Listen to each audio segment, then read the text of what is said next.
Good afternoon, everyone, and welcome to Schools Forum. If I can start the meeting, thank everyone for making it and for attending here today. I think we've got a number of apologies for absence.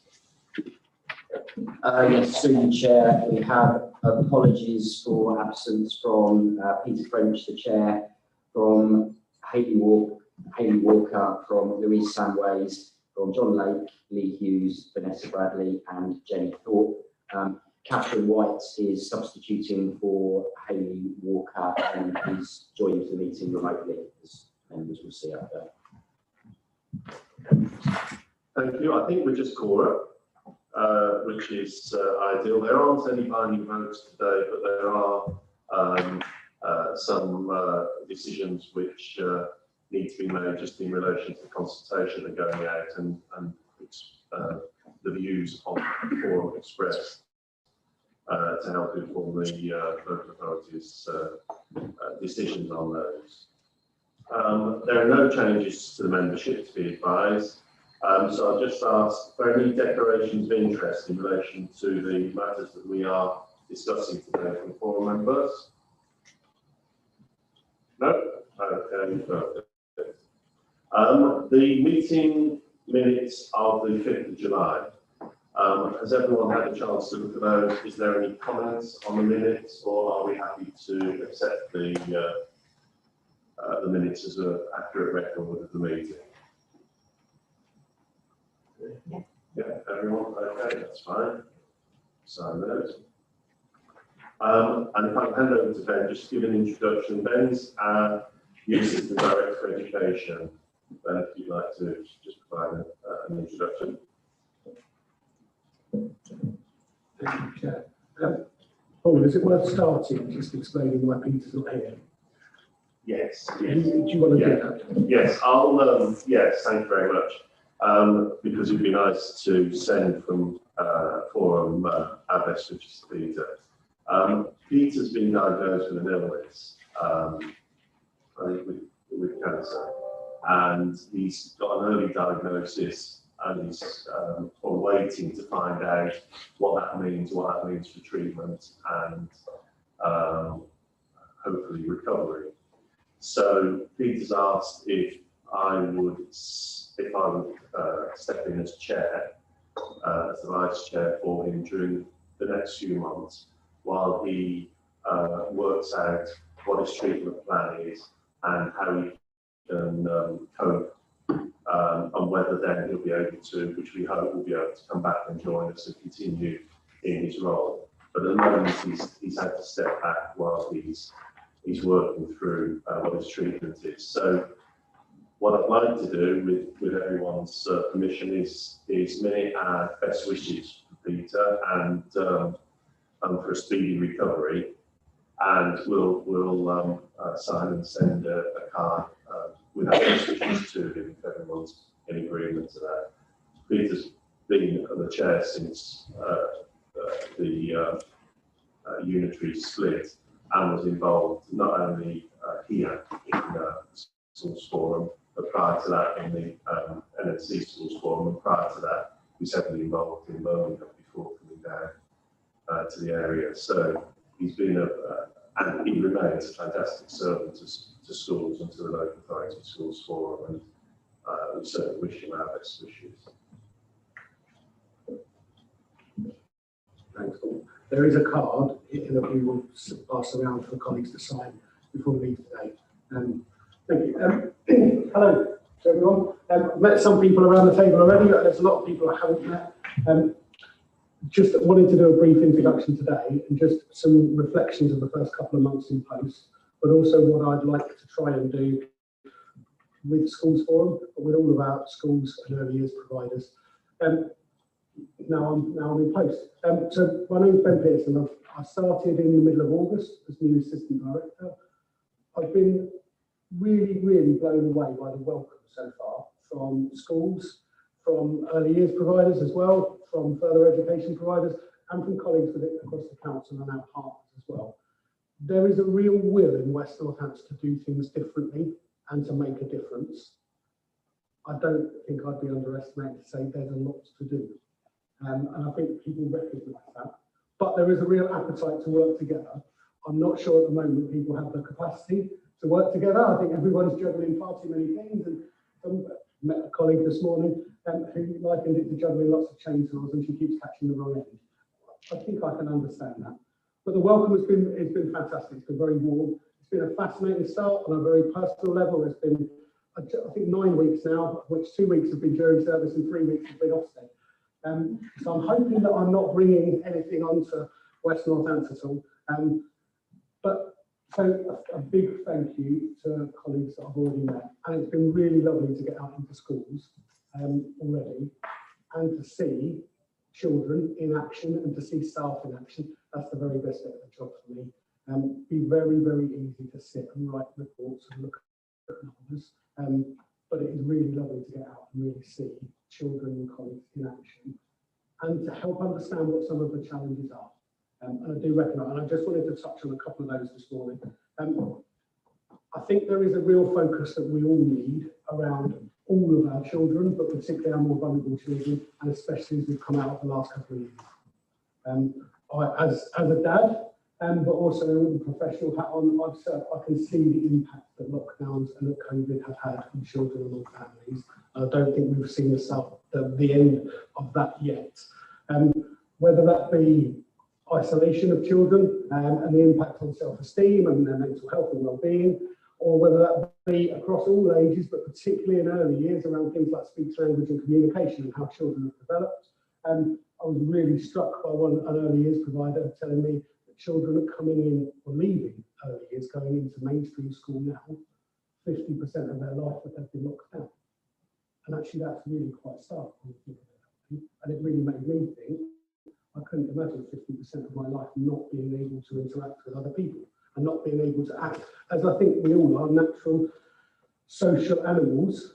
That's had a huge impact. So I'm very keen to understand what that means in settings and in schools and how we can all work together to support not just those children that you work with day in, day out, but also the families that they live in, with the whole impact of lockdown and the whole impact of the last couple of years.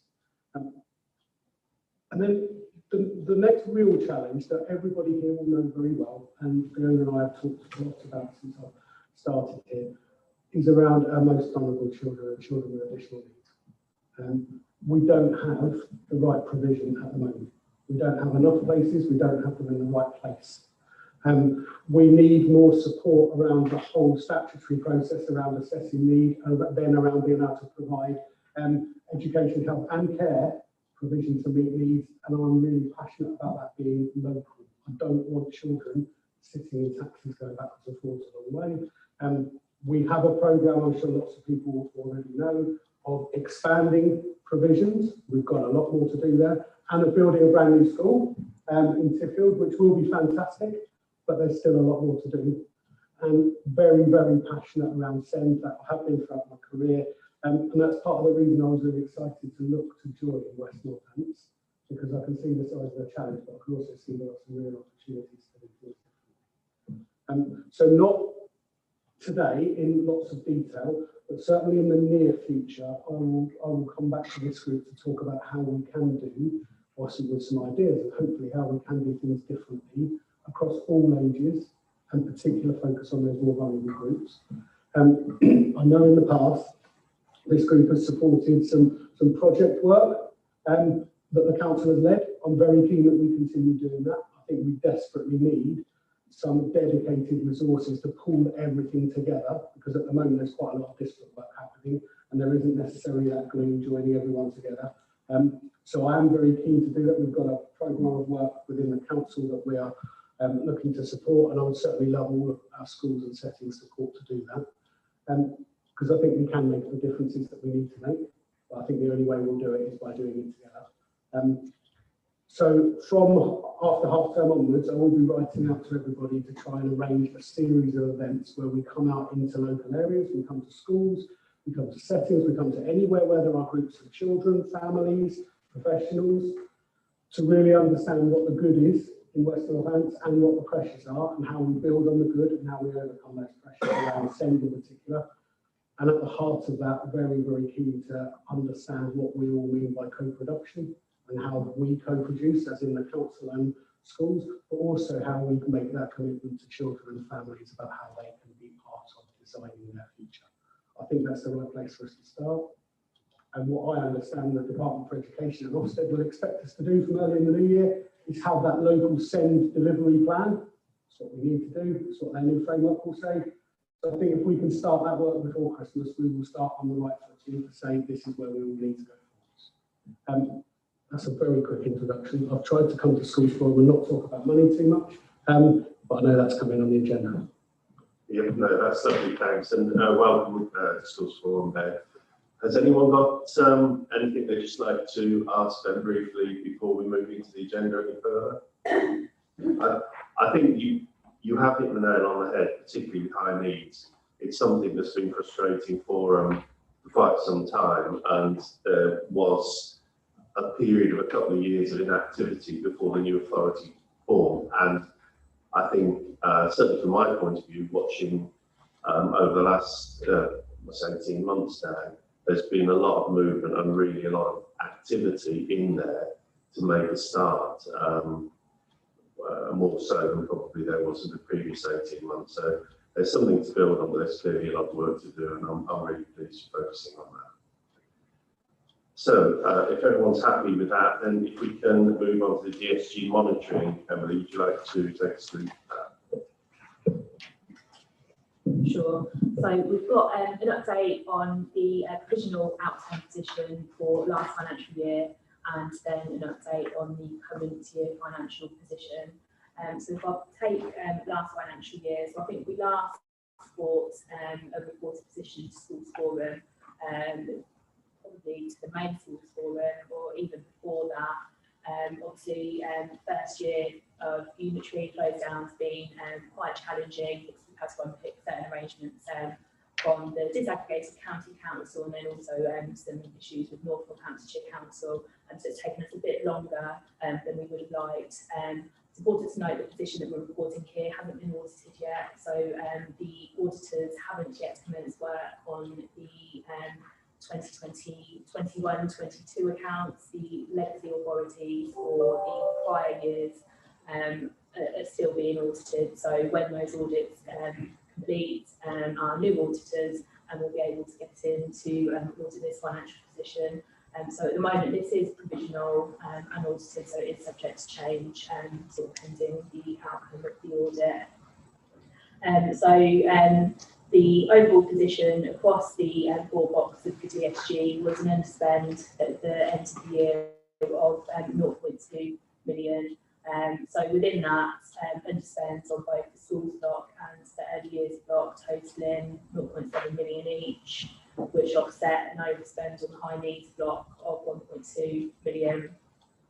So as we've sort of touched on under Ben's piece, the overspend in the high needs block largely relates to the increased demand for places and the resultant increased cost of places in independent schools and out of county as a result of our in-county ones being full.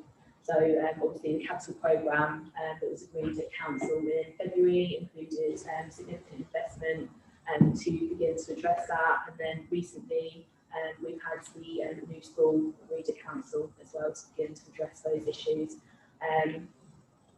The position that the provisional outcome position was a favourable movement from the position that was previously reported to Schools Forum of just over 3 million. So a lot of areas came down, largely as a result of the anticipated levels of demand for alternative provision places not coming through in the final quarter of the year. We have got a sort of situation where on disaggregation there's an issue with the funding and the flow of funding between West Northants and North Northants for alternative provision. Our current position assumes that that will be resolved in our favour, however that is still outstanding, so there's a risk in relation to that within the current provisional outcome position. Has anybody got any questions on the provisional outcome for the prior year before I move on to the current year position? Okay.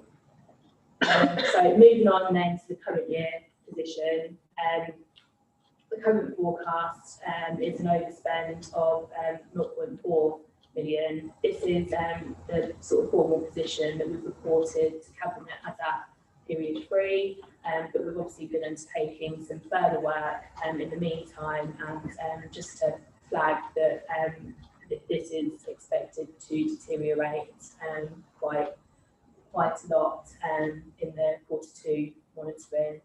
So similar reasons to the prior year. So at the moment, the overspend is entirely in the high needs block. Again, sort of the placements provision across mainstream and special schools, and we're expecting to see pressures coming through in the high needs out of county placements, again, that aren't included within this current position, that we've just had, that we're just sort of validating the September numbers coming through now, which is looking like a significant increase to projections. A combination of both price, inflationary increases and activity above budgeted levels as well. So there are a couple of underspends that mitigate the overspend, and this is largely again in alternative provision, so it's a continuation of what we've seen at the end of last financial year, but again our current year position assumes that the sort of disputes with NNC is resolved in our favour, and that is being taken forwards, and it will be taken forwards going into setting up the places for next financial year, so that that's sort of resolved in our baseline position going forwards. But it'll just be a case of having to sort of resolve the 2 financial years there. So that's a sort of quick overview of the current forecast position. So again, sort of open to any questions. Yeah, exactly. Thank you. Sorry, my question really is, and I was noting the question, is just that we see an ongoing overspend within the high needs block. We had a discussion last year with Chris and Anthony regarding it's more around those out of authority places. Evidently, from what you said, that's where generally that overspend is occurring. Are we saying that that's going to be a reoccurring theme as we continue until we have the significant amount of places that we need in order for those children to come back into authority? And if that's the case, how long are we anticipating this overspend to keep reoccurring? So I think, sort of, I know certainly before I hand over to Ben, I think it's something that we will continue to expect to see sort of for this financial year at least. And going forward into next financial year, obviously we can put in a certain range of assumptions around the growth in EHCPs that we're expected to see, offset by the places that can become available as the sort of capital programme progresses, and we can profile that. But I'd certainly think probably into the medium term, and we'll sort of see those pressures going forwards until sort of further work's done around it. Then anything else to add? Thanks. Dan, you're right. It's not going to go away in the next year or so. One of the areas of work is obviously creating those new places, which stop children going out of county, which primarily is done to improve outcomes, but we know saves money as well, because it will be cheaper in the whole of the provision. It's cheaper, but also transport costs a lot of money, and time. If we've got officers travelling out and visiting children, that costs as well. So we want children as close to home as they possibly can be. So that's one way of us making a difference. One of the other ways, I talked briefly about bringing in some dedicated resource to look at a programme of SEND. Part of that role I would expect would be talking to some of our more specialist providers, some that are just beyond our borders if need be, and looking at the way we commission that support. rather than reactive and us saying yes once at a time, actually having a grown-up conversation about, we know we've got 10 children and we want to have a different relationship with you, and here's a guaranteed income from us. I think we can definitely bring budgets down that way. And one of the other ways for me is around being able to meet needs at an earlier stage. We don't have to wait. Children don't need an EHCP to get support, do they? I know preaching to the converted, yeah? We need to work at an earlier level and identify needs at that earliest level and meet needs in the best way in the classroom and beyond, before children get to, or families feel the need that the HCP is the only way. And then sadly there's still a message out there that a special school is the only way forward. It's not. It is for lots of children, but it's not for everyone. So there's a lot of work. A lot of that work will take some time to bear fruit. So I would expect that overspend to be the same, actually to grow next year as well. I think that the following financial year we'll start to see some pretty big inroads. What I would say is, at the moment, I think it's less than 10% of councils now are within their high needs budget nationally, and the pressure nationally on councils is between 1.2 and 1.5 billion pounds in terms of how much the high needs block is overspent. So we are not alone. It's actually a very, very small overspend compared to a lot of other authorities. I know some, I wouldn't name them, I know some that are looking at between 25 and 30 million pound overspends on their high needs block at the moment alone, which obviously has massive impact on the council, because the council then will have to fund that. So I think short-term pain, but we can come out of this with the right programme of work. And in terms of those works that are being undertaken, would they align to more operational kind of shop floor work, talking more specifically around the high needs process? And again, do you quote use that proactive stance around addressing that at that level in the first instance, as opposed to going through the high needs process, the HUP and so on and so forth, as you explained? Absolutely. Thank you. Thanks, Frank. Emily, just a couple of questions. I just wanted to check my understanding. On the high needs forecast, we had an overspend last year at the moment of 1.2 million. When we're looking at the net budget for this year, has that been reduced, if you like, to take account of previous?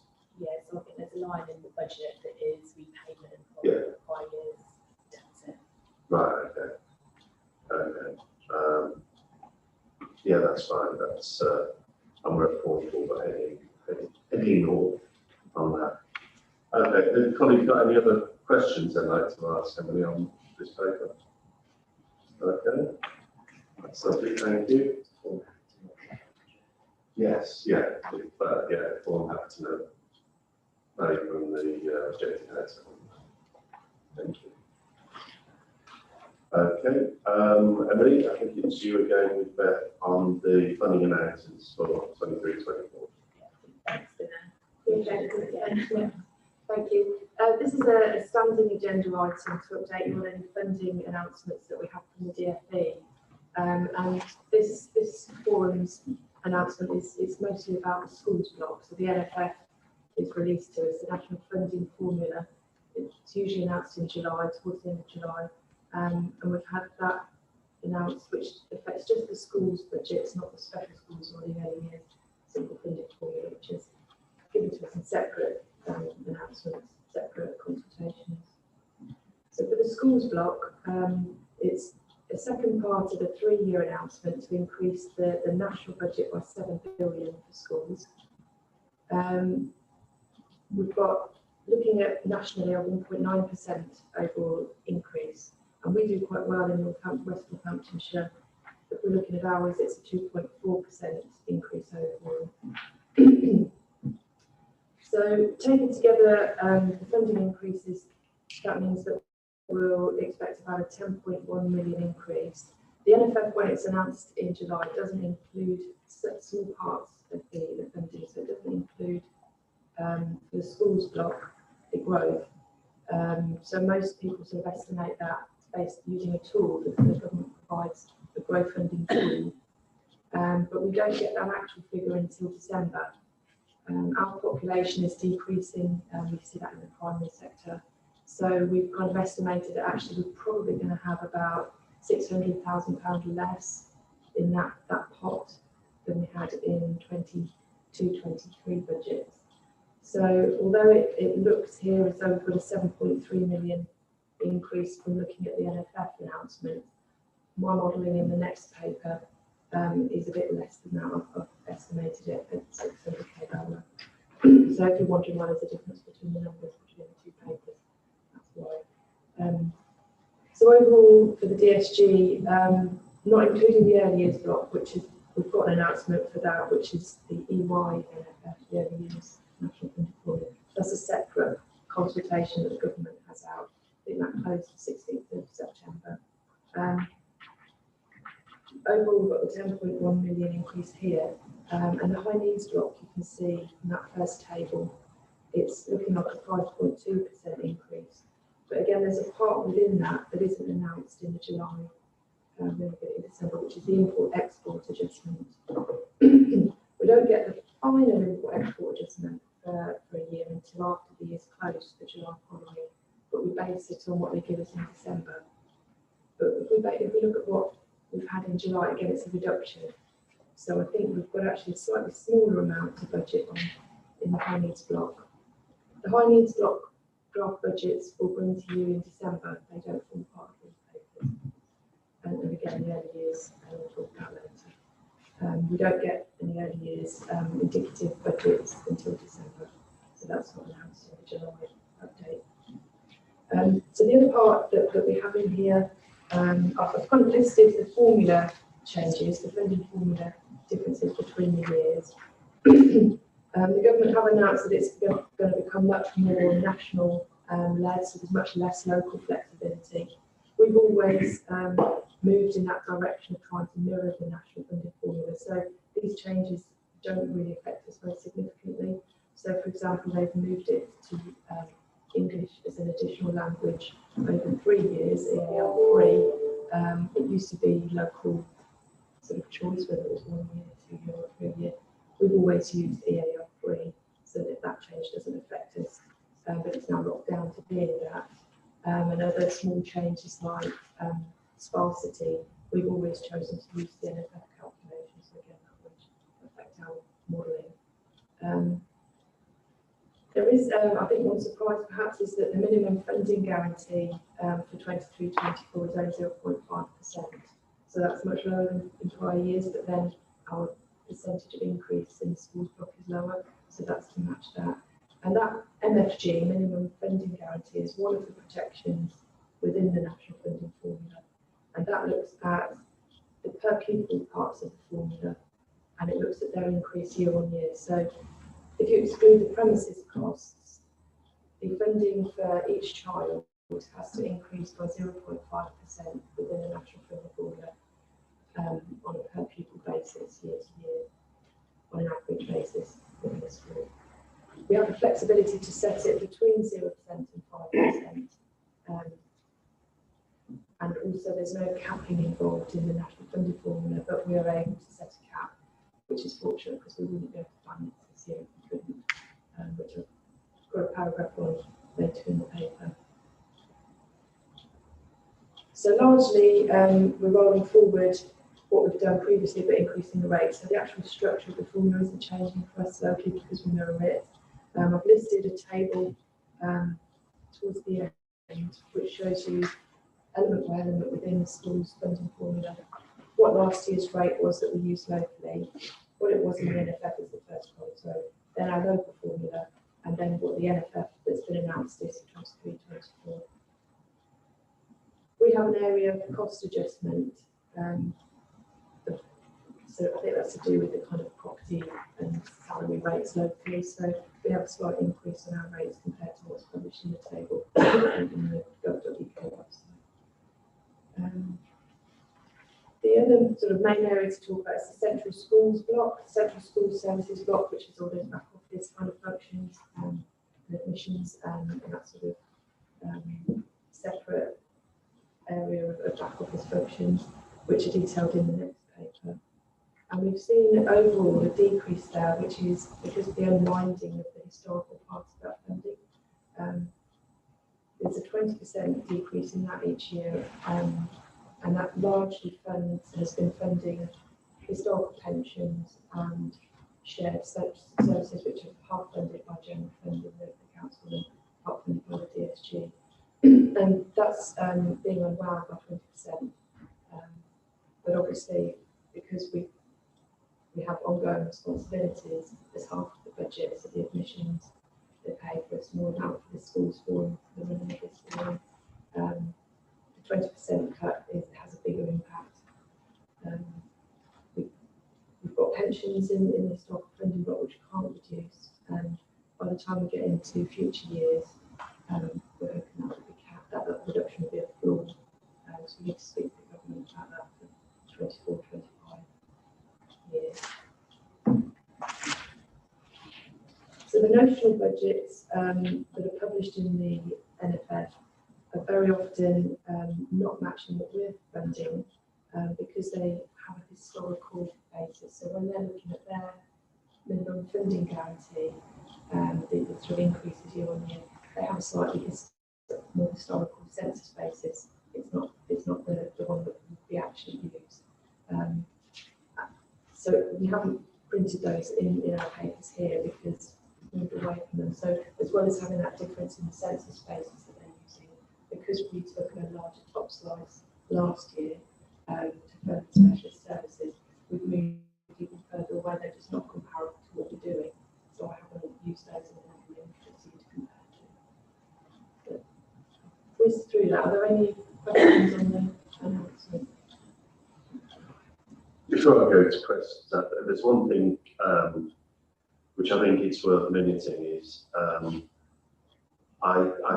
think that I hope and potentially the forum members will agree, you get somewhat shocked and horrified when you've got a 0.5% minimum funding guarantee and the inflationary pressures on schools and on budgets. I appreciate this is national funding formula. It's not anything the local authority or we hopefully can influence by making our representations, but it's not anything on a financial decision here. But again, it adds more pressure onto schools and schools with those higher needs coming in, with the mental health issues that we've seen coming in and accelerating through the children, which requires us to put more supporting to get them into a frame of mind for learning. So personally, and looking at the Constables Forum, I think that we're all probably disappointed that there isn't a higher minimum funding guarantee so that everyone's got an opportunity at least of covering some of these costs to a degree more than 0.5%. And I'd like to ask colleagues, one, whether they've got any other further views on the information that's been provided, which is really comprehensive, transparent, and very clear, and also whether colleagues would value perhaps a bit more detailed discussion at the next forum meeting around the availability of funding and the cost pressures that schools are facing at the current time, with perhaps a view to making some representations, perhaps alongside the local authority to government to hopefully at least express our concerns around the pressures on budgets and the effect it has on education and on children. Any comments anyone's got? Yeah, I think that's a very sound. You talk about additional energy cost increases, that's salaries. Yeah, we're significant impact or work up with that. Yeah. I will just add on to that point regarding more locally the energy subsidy, which obviously is currently 75%. Obviously that dropped down historically to 50%, and the premise of that is that there were going to be energy saving building works undertaken, and obviously that never comes to fruition, and therefore we're still currently at 75%. And as Karen just pointed out there, those costs are, I think my predicted was an increase of 224% within my school. Yeah. Is that the energy subsidy within the PFI? That went back up to the 100% last year, I'm sure, the year before. I'll just check it for you. I think it would go. I think the problem is more the inflation of the PFI. So it's probably we need to unpick those parts, which is what we want to bring back to the Including in schools that aren't PFI, one of our bills has gone from 19,000 to 102. Yeah. Where schools are dropping out of fixed rate deals, all weren't in them. Yeah, I've seen across the board and with other work I do with trusts across the country, energy bills going up by 400%. And if you're a one form-entry primary school, you've got no chance. No chance. However good you are, however well you manage, it's just very difficult to cover that sort of cost increase. So yes, they are, and we'll come to the PFI in a bit. In fact, actually, one thing I should probably mentioned earlier, we've got an item on PFI, item 9, which Colin's coming down to talk to us about. There's more modelling and work that needs to do on that paper, and so we had a discussion about it, and it's basically the information is not available to give us a good insight into PFI. And I'm particularly concerned that we're not just looking on PFI at the decisions that affected us late last time round, but making sure that we've got information to hand for the next budget year. And PFI contracts are linked, and their cost increases to inflation, so there is a degree of inevitability about which way they're going to go. And so I've asked the team, the PFI team, to do more work and then come to us with a comprehensive view for the December meeting, so that we can, and that must be done by then, so that we've got time to consider how that affects budgets in adequate time. So the item, I think it was item 9 we had on the agenda, will postpone until the next meeting because the information is not available in a way that we could have a decent debate on it. But it will be next time. And I know we've been concerned as a schools forum before where the information is slipped, but I've had discussions with them. We'll make sure that at December meetings happens and we talk about that specifically as I said, the subject. But yes, if we have a wider conversation as well at the next forum meeting about the wider pressures that we're faced and any mitigations or representations that we can make. Yes. I think it would be really helpful as a group to represent the concerns that have just been aired. I'm meeting the regional director for DfE tomorrow. No, Thursday, sorry. On the agenda is pressure on schools and pressure on budgets. I'm very happy with your support. I'm very happy to say we have had this conversation. We'll be coming back to it, but expect some challenge from this schools forum because I completely see the pressure. And it's just going to squeeze what we're able to spend on children, isn't it? Yeah. So I'll raise that on Thursday. I can imagine the response I'll get, but I will raise it and I'll feed back to this group. Okay. Is there any more questions from anyone back on that paper? And are we happy to know the update and talk about the next schools forum? Okay. So again, Emily, the high needs and central schools budgets 23-24. This is a large paper and it's got multiple sections to it. Previously, we used to take each section of this report as a separate presentation, but I think it reads better and Christine got us into a good habit, I think, of putting it all into a Word document that we can just sit and digest it a bit better. But I'm still going to take it section by section as if each was a separate standalone item. The purpose of this report is it's the draft schools consultation, and we're bringing that to schools forum members so that you can feed into it now, so you've had it for a week, and we can amend it. If there's anything you want us to change, please let us know, and we'll amend it before it goes out to schools to become schools' opinion, and then that information we summarise and bring back to you for your voting in the December schools forum. Would you mind doing it on? Yeah, I mean, obviously, I want to talk about the growth funding in terms of, particularly with some of my schools, smaller schools, with the emergency planning of some of the refugees that are going to these schools without any funding. And I know that's having a huge detrimental impact on some of the schools. And they're very small schools, so I'm wondering whether we could have in here an item that proposes that maybe the head of place or planning can have external circumstances, exceptional circumstances where, for whatever reason, these refugees have been put in these schools, that the schools can actually get some funding, because there isn't any commission government. Great, thank you. I know that's not happening. So whether we could add something in this consultation. Thank you. I'll ask at the end of the report, once we've gone through the growth section, which everybody's in agreement with. So the first section sets out, with the very top there, it says that this is for maintained and academy schools, and that there's a specific focus on maintaining mainstream schools. There's obviously a separate agenda item coming in December for high needs and special school budgets. There are also some items in here which are only relevant to maintained schools, which I'll say as we get to those. So there's a large table of contents, and the first item we're looking at are the specialist services. I should imagine a lot of this is very familiar because it's kind of lifted from last year's report, which went into quite a good bit of detail on what the services do.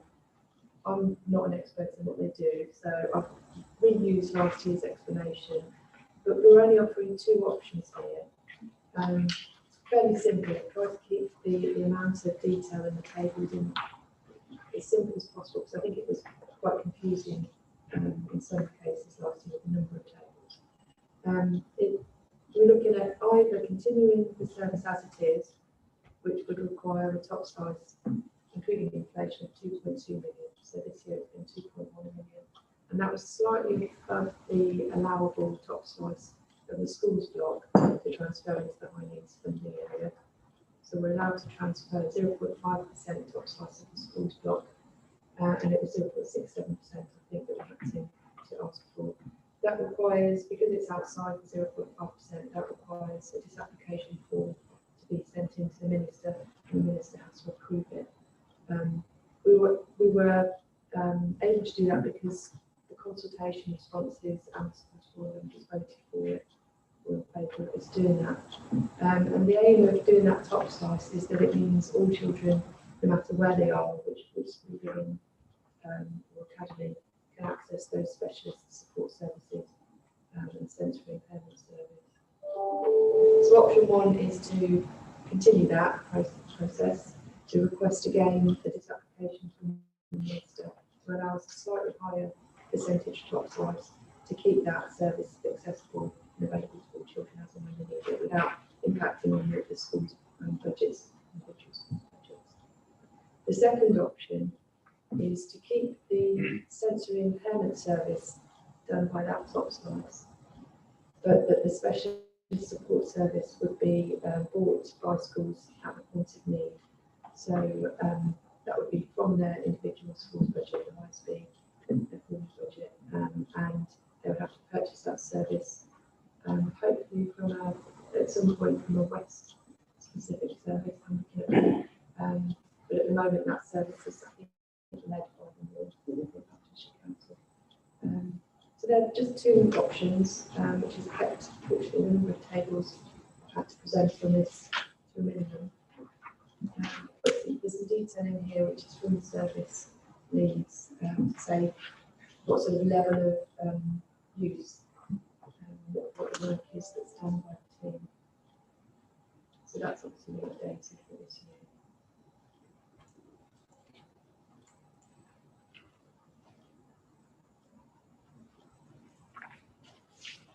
So the appendix to this report models the impact of those two options, and it shows the funding last year and modelled impact of what those two options would do to our budget. Obviously, what it doesn't have in option 2 is an estimated cost to your school if you have children that need to access that service. So that would be extra.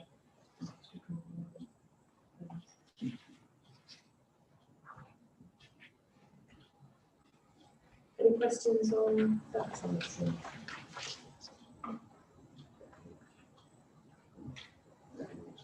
Sorry, Chair. Thank you. And then more comments. So I appreciate this information might not necessarily be readily available to you. So first, I just need to stress on behalf of colleagues that there is absolutely a commitment to the children in our schools without question. But I just need to challenge the impact on how the funding is being used. So we spoke a moment ago around the pressure and the increase on high needs block. And we are trusting colleagues that they're making those applications because those children truly need those additional funds. My understanding is that the SEND support service are there, they're a proactive measure to go in and support children, yet we're still continuing to see an increase in the high needs block, and therefore my challenge is around the impact of which they're having. I think that the numbers that we're being presented with can also need far more rigour. So I draw your attention to point 5.12. The schools have reported the value of specialist practitioners. How many schools are we talking there?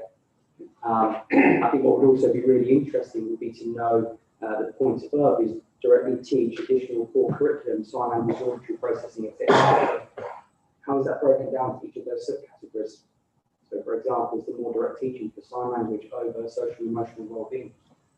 I think that would be an interesting statistic to then compare that to the applications that we have with higher needs, and therefore, hypothetically, if those funds are being channeled towards, let's say, for example, auditory processing, we're seeing a significant increase in applications and high needs for social, emotional, challenge behaviour. Therefore, I would challenge where those special services were being directed.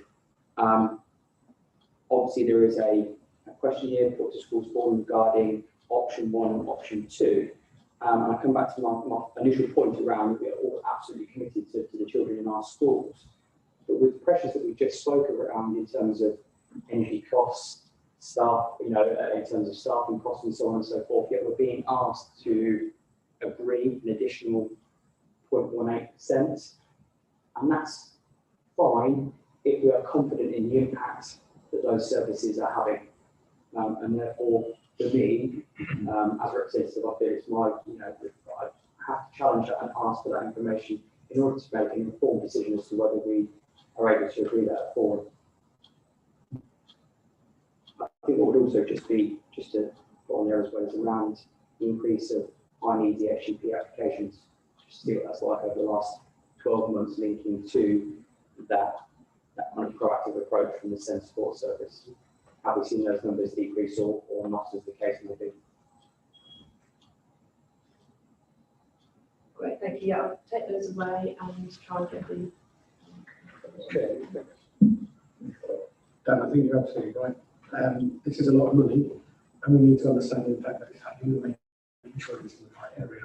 But going back to my part of my sort of introduction, I want to employ some people who can actually pull this together to look at, are we putting the provision in the right places, and is it working? And from these tables, you don't have that yet, so I totally accept the challenge there.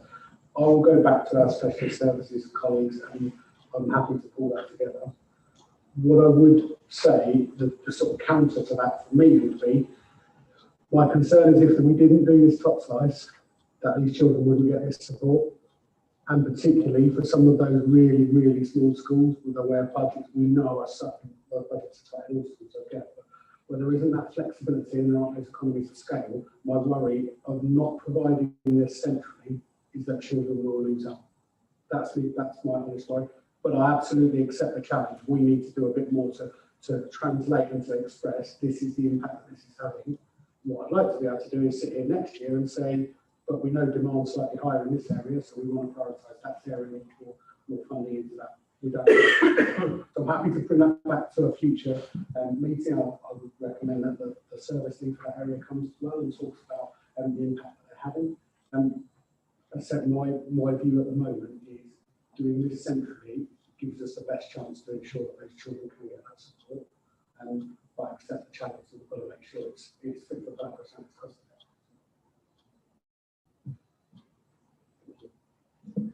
So I think, is it possible for us for the consultation to have something around the impact that goes out to consultation will then inform back to schools forum where the schools in the area their views on the two options available.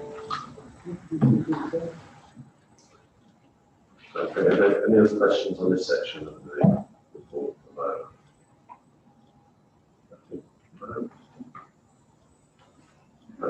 Thanks, Johnson. Do you want to carry on? So the next item, 6, is the finance model. This has a bit more detail again on the minimum per pupil funding level. I still find a lot of people talk about the review when they're sort of interested in how funding's working, because they're familiar with that, and that being the amount per pupil is kind of like a set base amount. But one of the protections that was introduced a few years ago is that overall, so this isn't looking at the per pupil rate between years, it's not a percentage increase, it's not minus the premises cost. It's a protection overall in the whole budget. Per pupil rate can't go over a certain minimum. So the table on the first page is showing the increase in the minimum per pupil funding level. And I think people abbreviate differently. Just to get that sort of clear that although there's a 0.5% minimum increase year on year in non-premises per pupil average rate, there is this other protection that's overarching all of them that makes sure you get at least that amount for the school. So the options, effectively, in the second table, it shows the sort of range of impact of option 1 and 2. Obviously, your top side more for option 1 and option 2, so it's more strongly impacting the greater number of schools. You've got a couple of outliers there that are really highly impacted. They tend to be sort of the schools with very tiny numbers of children. So we've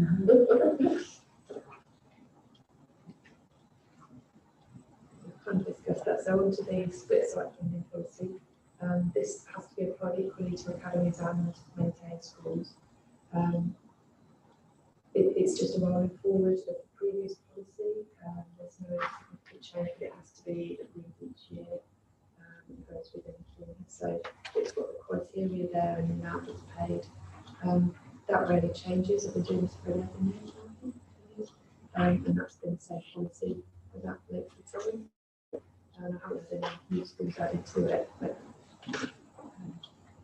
good to put it out there in the consultation for awareness in case schools' premises have changed. Any questions or comments on the split sites? This is something that will be locked down under the national agreement. They're looking at how they can come up with something across the country that's a single formula, but at the minute it's under local discretion.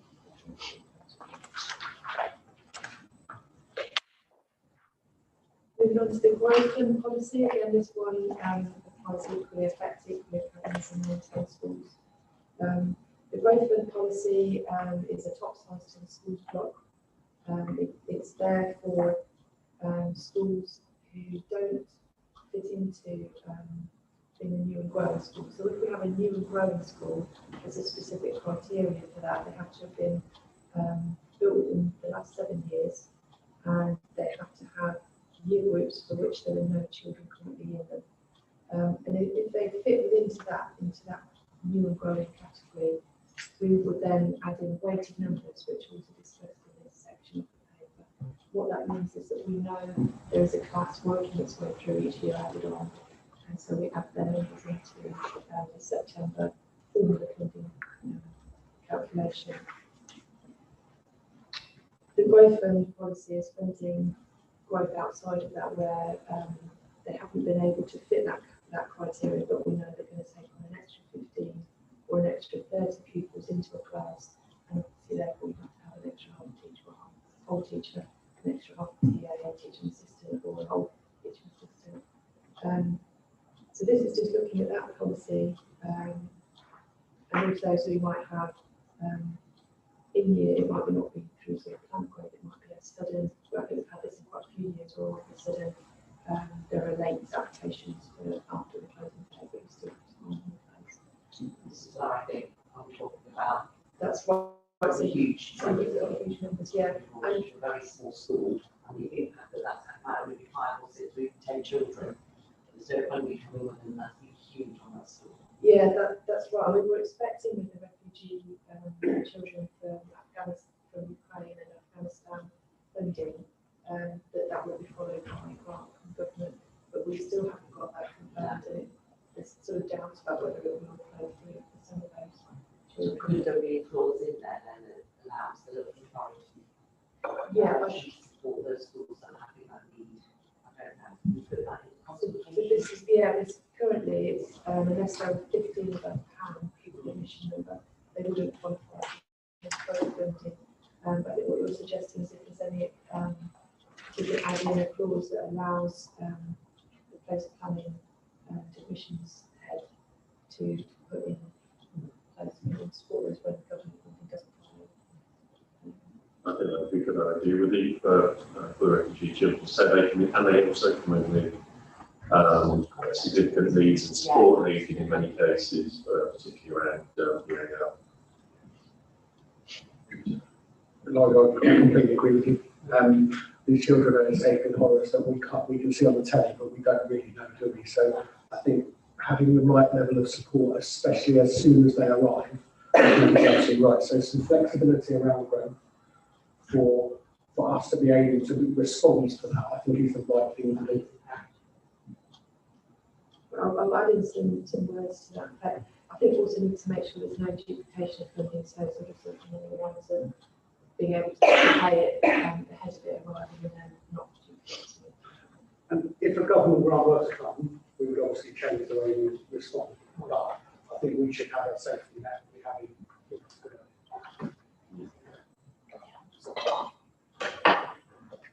Thank you. So what schools forum are asked to vote on to decide this is because it's centrally held and managed by officers, it's a vote for authorisation from schools forum in December.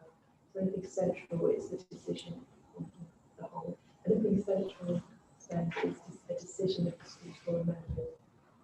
When it's a formula funding that's going out to schools, that's a portfolio holder in AD is the CFO decision.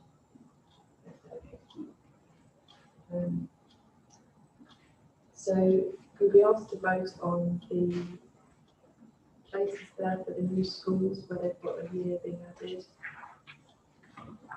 and also the overall growth and budget, which is essentially top size to the school block. And so this year the planned and known growth is slightly higher than last year, so there'll be a request for an increase to that budget. And there's also listed the schools that are those that fit that criteria at the end.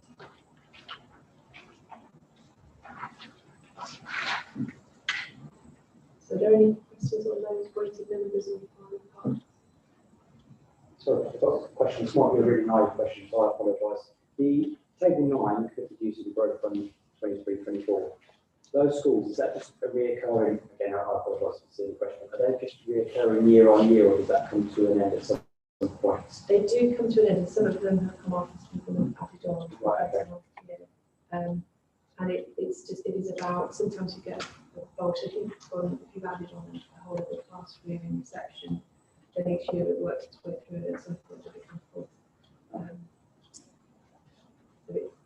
Or it might just be temporary. Some schools are asked to take another class just temporarily until another school's built, so obviously in the secondary. Any other questions? No. So, yeah, the central expenditure item, as I've mentioned before, we have two parts to the central school service block. There's the ongoing responsibilities and the historical responsibilities. The budget split, because it's central, it's a vote for schools forum, and you make the decision on this. And it says in the legislation we have to vote on the line, which was voted in last year, worked quite well.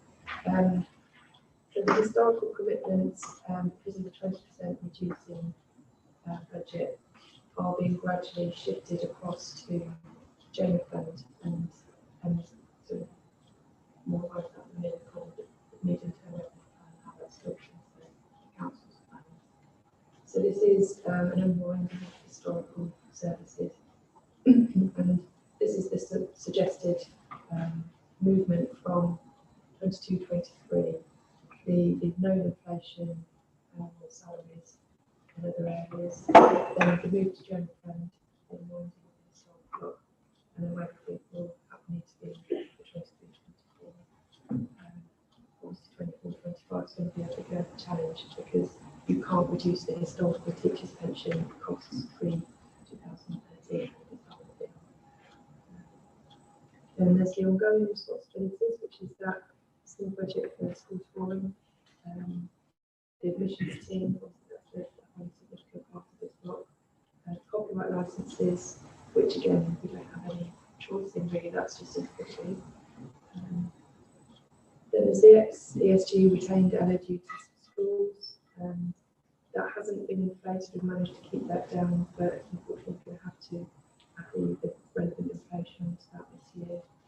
Teachers' pay and pension grant, that's really separated out as a line, but it's covering other inflation in the parts of the budget. Historical teachers' pension pre-2013, that's we had a small balance we had to pick up from the ongoing, that's removed there. Education entitlement team, again that's a removal, and contribution to the Dsg deficit, that's sort of a balancing figure, and if anything we have left over that we're able to sort of help offset the high needs overspend that we do. And that's it really, that's all of that item. Any questions on sectional services block? No. No.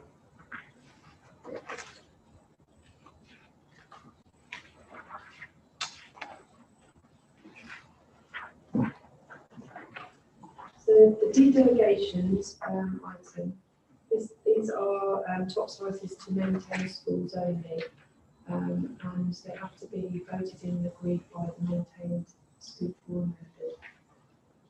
We currently have 3 de-delegations, so once the school spending formula has been applied to the school's block total and the individual school's budget, the ISB has been allocated from the formula to each school, there's then a top size that can be made to that for maintained schools to fund various activities. We currently have 3, the redundancy fund for those schools who need to restructure to back bring the budget back into balance. We have the school improvement grant, and we have trade union duties at facility time. We have an expert here, Rose, on the trade union facility delegation. Will help me talk to that in a minute. And there's sort of more complexity to that one because we have academies to buy into that skill. The first delegation that we need to talk about is trade union time. I brought Rose to help me explain what the trade union facility time is for. So de-delegation of facility time budget. So the first option is to continue with the delegations on previous years. This is where maintained schools collectively fund their 2 new reps who operate across all schools within shared arrangements. The reps also participate in centralised education in schools engagement with consultation processes and community. So academies are also able to join this scheme via a service level agreement if they so wish. The benefits are that both schools and the council can meet their statutory and legal obligations, and WNC are effectively undertaking the management and operation of a consultation framework on behalf of the maintained schools, and this could be through a health and safety forum or other centralised function. With those centralised areas, there is a centralised budget, so it's only the work that's done in schools that is budgeted by the schools forum. The benefits of that option are that if there are reps available, if there are any employee relations issues, such as disciplinaries or grievances or such like, there's reps available with their consultation on school transfers to academies. And the trade unions, their cases is that you're getting some real expertise, they've got good local knowledge, and it's a cost-effective ways for school to operate because there's no sort of disproportionate costs for any one school. So the other option is schools would need to make provision for the arrangements for facility time themselves. They'd have to consult with all the recognised trade unions on their employment and health and safety matters. They'd have to develop their own arrangements to do that. So up to this year, we benefited, I think, from some carry forward of funds. That's coming quite quickly to an end now. I think the carry forward for this year, perhaps we can confirm that it's going to be less than 10,000. So up to date, we've probably had a subsidy of about £1.50 per pupil in previous years, and that's been going. We've also had a reduction in the number of academies buying into the scheme and a reduction in primary school numbers to 700 pupils. So that's meant that what we're suggesting today is that there is a raising in the per pupil rate from £2.10 to £3.57. So there was an increase there. Thank you, Rose. Yeah. Appreciate that when we've got inflation on salaries and utilities costs causing such difficulties, that an increase per pupil rate is going to be an unpopular move. But we are fortunate, if you look at the table in 10.4, just the table 13, the proposals for the other delegation areas are because they do have coming forward, but to try and offset some of that necessary increase in the facility time delegation, that it can reduce to kind of offset that so that it's at a similar, maybe slightly lower. So then the other two delegations, the school improvement grants, Ben's kind of talked to that, so it's able to make it today. Okay, that in the school, and do some school improvement. And I couldn't ask her to stop doing that. I think Facebook is really brilliantly enough to say that. I'm not just saying that better than we're here. I think this is really well laid out in a really complex way. School improvement grants, the council have a duty around, particularly around school schools and concern, obviously maintain schools, and to provide that support in schools, not just to keep Ofsted away, but to improve outcomes for children. So there is a specialist team of head teachers, ex-head teachers that go and work with maintained schools to support them, so they're offering that school improvement support. Very conscious, Dan, with your previous challenge around that we need some numbers in here, we need some impact. You're absolutely right, we do. I am confident that I know some of the impact of this service, but I'll put that in. For example, 90% of those schools we're working with end up as good or outstanding, which is wonderful. That's exactly where we want them to be. Let's get that information in here so it's really clear. What I would say is this is a reduction. So there's a need for that service. I believe they are a high quality service. The qualitative feedback we have is very strong. We need to get that in here as well. But we are cutting this down where we can to reflect the cohort of schools we're working with. So this is a reduction. Happy to take any comments, questions. Darren, I'll be thinking to set your challenge again about more detail about the impact of the work.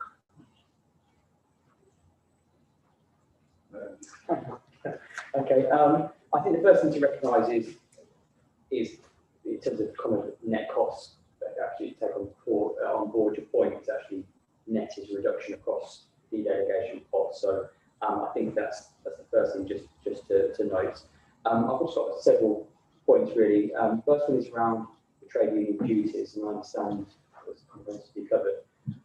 It was more of a question to academy colleagues around the table as to essentially why there's a reduction in buy-in to the service, because of the points that was mentioned that there's less buying from academies.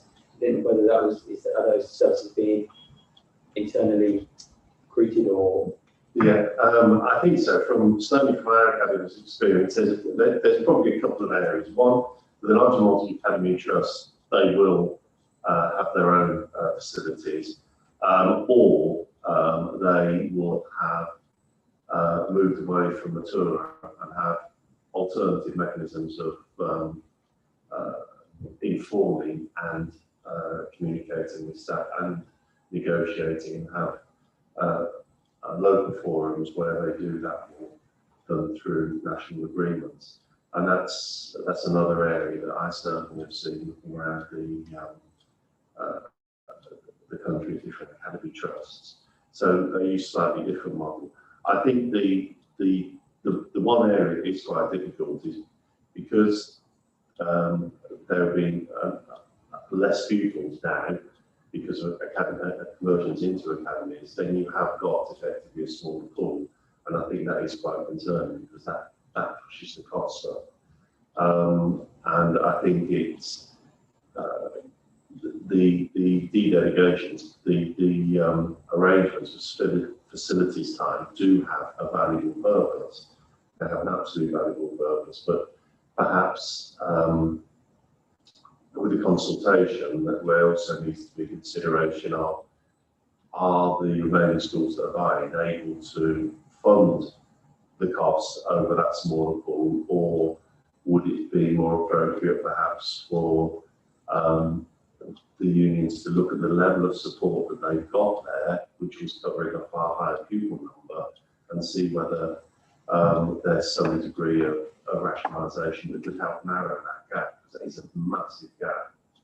And I appreciate that there's previously been, which is really well laid out in the report, previous surpluses and an ability to absorb over the previous years, but it's kind of a bit of a cliff edge at the moment. But that's where other academy trusts that I've been involved with have worked. I think my extension to that is, that being said, is that are we going to see more schools potentially going to trusts, particularly with reference to the white paper? Is that, are we going to see a year-on-year increase of this particular pot as those numbers become fewer and fewer? And obviously trusts take on that responsibility themselves. So I know it's an open-ended question that nobody can ask whether a crystal ball, but it's just worth considering that although there is a net decrease this year because of the carry forward in the two pots, are we going to be looking in a year's time? And actually everything then becomes a little bit more expensive across the board, I guess. Was kind of question around that. And then the second piece was around the school improvement grants, and that was just to pick on your point, Ben. Am I clear in my understanding is that those services are reducing? Is that the comment that you made, or was it the delegation cost is reducing? Okay, but the service is being... The service is not, as much as I assure you at the moment. The service isn't. We need more of that. That's my view. From what I've seen in a couple of months, that is a high quality service, very well respected. And the impact of their work, I believe, is really, really impressive. I get this paper doesn't need that. So I do accept it. But no, it's the de-delegation amount per pupil is reducing. I've lost the table that's in. I've been splitting them two pounds. It's such a massive report. But there's a cost per pupil. Yeah, so it's reducing a couple of pounds per pupil, which is a reflection of the number of... It's partly because of the reduction of the maintained schools that we're working with. So it's a smaller pool, so we're asking less money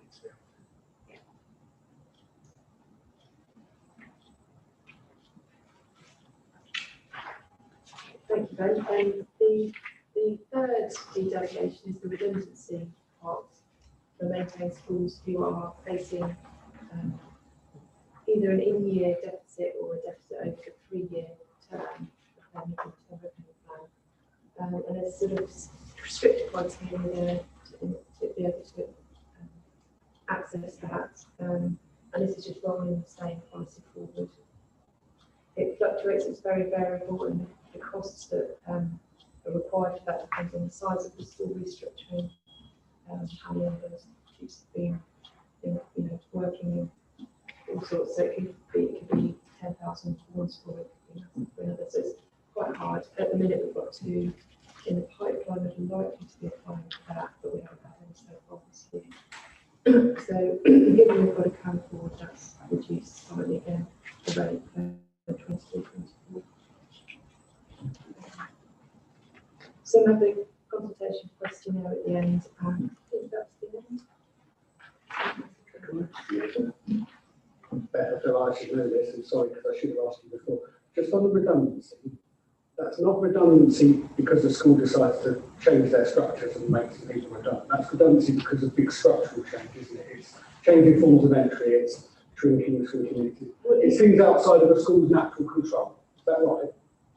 Sort of, but it has to be for the purpose of restructuring to bring their budget into balance. Yeah, I mean, there is always that difficulty that if the school is just overstaffed, then realise they've been too gold-plated and we need to shrink it. Yeah. How is it fair that we shrink that? But I know a head teacher, since not part of me, who took over school and has learned to get that. Yeah. So why should we penalise him and be able to bring his or her budget into balance when we're trying to do the right thing? Right. So I think it's an important thing to have. I suppose the question for me would be, if there is a continual carry forward, at what point do we say, actually, we can flush this out to everybody rather than continue sitting there? I think it's a really good thing. It's good to have and not use, because if we don't have it, we'll know we'll never get it, and we can't support those schools. It's just something for me. If there's continually a budget there and we're not using it, we've got schools, we can hear it today, the pressure is out there. So my principle is always get as much money out. I think it's been a bit of a blip that we haven't used it. I'd say a blip. I think it's been COVID. There was no school felt they could restructure during COVID. Yeah, I agree. Speak to Colin, that's rather specialist. What did it there? I think it's that reality. Yeah.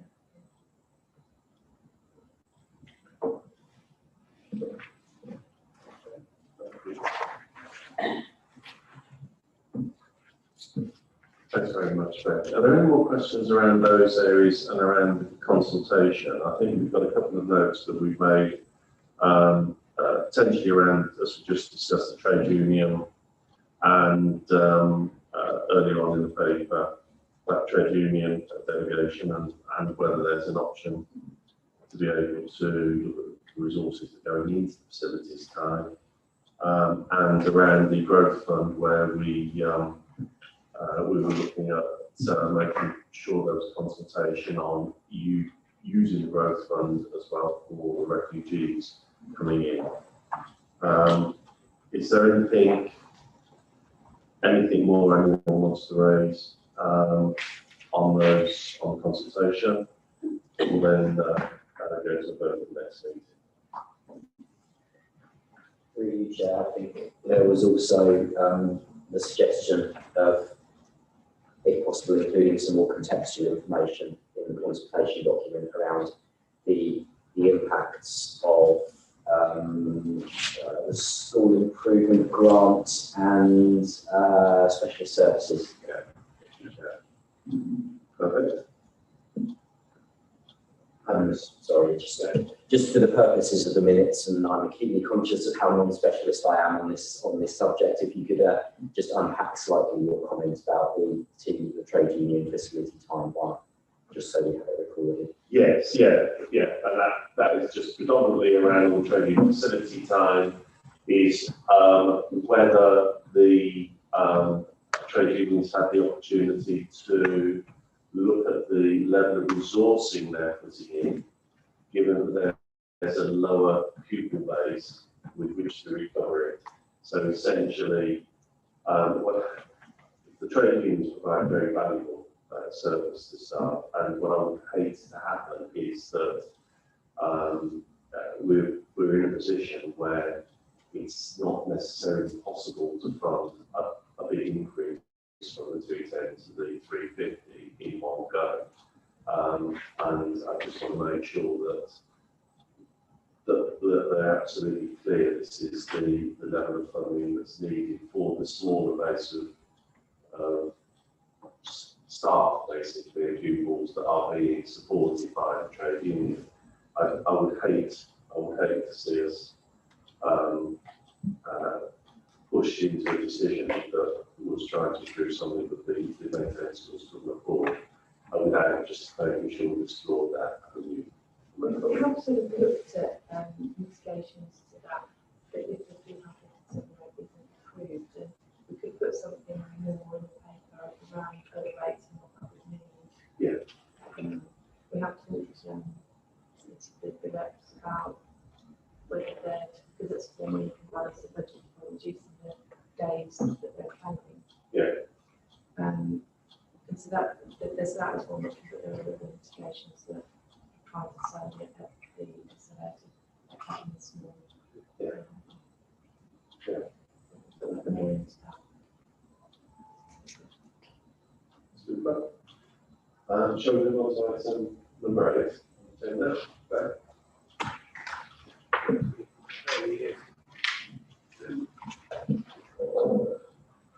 We need to also have a consultation about early years. And I'm conscious Beth has gone through one of the most complex detailed reports, and I'm personally quite pleased we don't have it here again, because I think it's a bit too much to have on one agenda. So proposal from me is that we bring the early years consultation to this group in December. We will circulate it in advance, so hopefully we'll get, exactly as we've had today, a really informed, really good conversation to shape exactly what that looks like.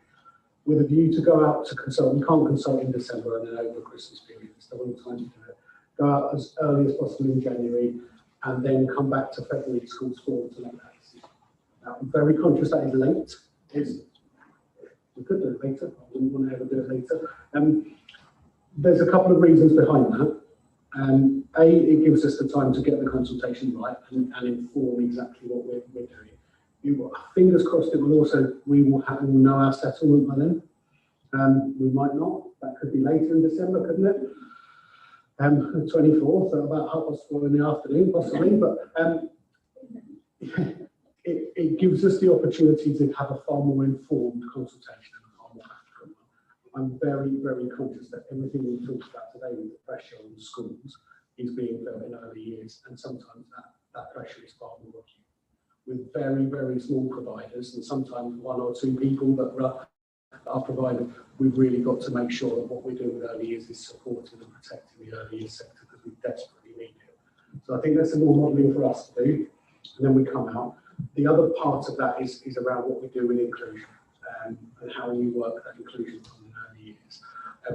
I've got some more thinking about how we do that, and I'd love to talk to you, Rachel, and to others. I've met with our maintained nurseries this morning to talk about what they think around that, and I would like to get a bit more of a feel of how we could best use that, much as I said earlier on about how we use our inclusion. I think we come back in December. We'll get the papers out early, so we have that informed decision. We go out really quickly in January, and then we make a decision in February. That's the way. Was everyone happy with that and suggest that's the sensible to me? So I want to add a comment that historically we have been late getting funding rates out to providers, so it's just bearing that in mind for us to know as soon as the providers know as soon as possible so that they can budget. It's about 4:30 on the 31st of March. No, thank you. I totally take that point. I think if we do it in the most informed way, when we've got the settlement with time to really shape what that looks like, I'd rather do it that way and be able to tell you in February this is exactly where you are, than go backwards and forwards and change, because we've been consulting on a very shaky ground. Thank you. Okay, thank you. That's great.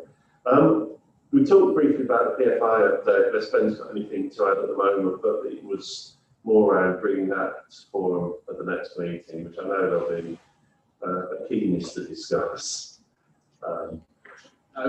Just to say, we discussed this in our pre-meetings. It should have been here today. Apologies that it isn't. Colin Barrett knows the pressure on that and knows that it has to come in December, because again, it has a real impact. So it will definitely be here in December. Brilliant. Thank you. All of that.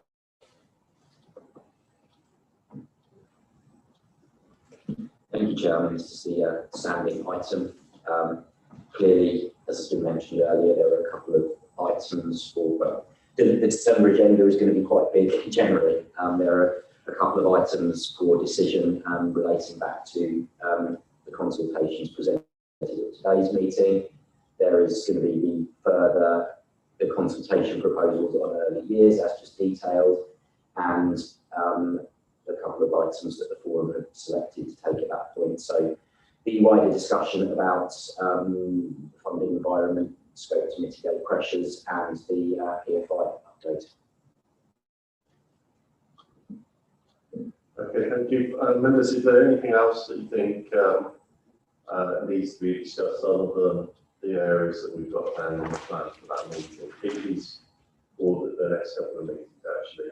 That is quite a big agenda, so I think we'll probably, we'll leave it as part of it. I was just thinking, actually, myself, and break halfway through. Sorry. Just on that, Chair, just to highlight to forum that we're working at the moment on the basis that all meetings will be held in person.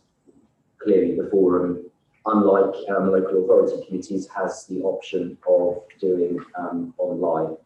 So if the forum has any view on that, then there's the opportunity to say so now, but otherwise we will meet here as today in December. So everyone's happy with that, then I'm happy with that. If anything changes, it's usually COVID related that pushes us off course, so then we can make a decision at that point, but otherwise we'll have to do the meeting there. Okay, so item 11, urgent business. I haven't been advised of any other urgent business. Is there anything around the table, any other business anyone would like to? No? Okay, well, I'd like to thank everyone for your attendance and Catherine for your virtual attendance. I can see you still there. And I think that's it for today then. Thank you.